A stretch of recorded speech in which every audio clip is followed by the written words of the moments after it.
Hi everyone, আসসালামু আলাইকুম। আমি আজকে দুপুরে যে রান্নাটা করব সেটা আপনাদের সাথে শেয়ার করব। আমি দুপুরে অনেকগুলো রান্না করি, তার মধ্যে থেকে একটি রান্না আপনাদের সাথে শেয়ার করি। আমি আজকে ছোট ছোট চিংড়ি মাছ দিয়ে আলু দিয়ে টমেটো দিয়ে রান্না করব। এটা যেহেতু কালারফুল, আর আপনারা জানেন যে আমি প্রতিদিনই কালারফুল রান্না করাটা আপনাদের সাথে শেয়ার করি। আজকে যেহেতু এটা রান্না করছি, এটা আপনাদের সাথে শেয়ার করব ছোট ছোট চিংড়ি মাছ দিয়ে টমেটো দিয়ে।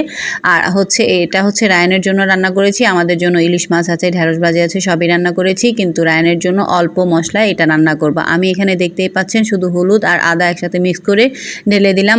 তারপর হচ্ছে মাছটা ভালো করে কষিয়ে এর মধ্যে দিয়ে দেব আলু এবং টমেটো। এরপর সুন্দর করে নেড়ে চেড়ে রান্নাটা কমপ্লিট। কারণ আমি এখানে রায়নের জন্য যেহেতু রান্না করছি, এর কারণে মশলাটা কম দিয়েছি। এখানে কোনো গোড়ামরিচ আমি ব্যবহার করিনি, শুধু কাঁচামরিচ ইউজ করেছি। আর এটা অনেক কালারফুল হয়েছিল, আর সেই জন্যই আমি আপনাদের সাথে এটা শেয়ার করেছি। ভালো লাগলে অবশ্যই আমাদের পাশে থাকবেন সবাই। বাচ্চার পেটে গ্যাসের কারণে অনেক সমস্যায় পড়ে গেছি, কোনো রান্না করেই শান্তি পাচ্ছি না। এই রান্না সেই রান্না, যে রান্নাই করি না কেন সব কিছুতেই নাকি শুধু গ্যাস গ্যাস গ্যাস। এর জন্য আর কী করবো, অল্প মশলায় একটু চিংড়ি মাছের রান্না করে দিচ্ছি। আর রায়নও খেতে চায় না বেশি সবজি রান্না করলে। অনেক দিন তো পেঁপে খাওয়ালাম, এখন আর কি করবো, আজকে একটু আলু দিয়ে রান্না করে দিলাম। আর ঢেঁড়স ভাজি আছে, আর ঢেঁড়স ভাজি যেহেতু রায়ন খুব পছন্দ করে, ও আজকে এগুলা দিয়েই খাবে। আপনারাও যদি বাচ্চাদের এভাবে খাওয়াতে চান চিংড়ি মাছ এরকম করে, তাহলে খাওয়াতে পারেন। কারণ বাচ্চাদের প্রচুর পরিমাণ গ্যাসের সমস্যা হচ্ছে, যার কারণে তেল মশলা কম দিয়ে একটু রান্না করার চেষ্টা করবেন। আমি তারপরও কেন জানি তেল মশলা একটু বেশি দিয়ে ফেলি।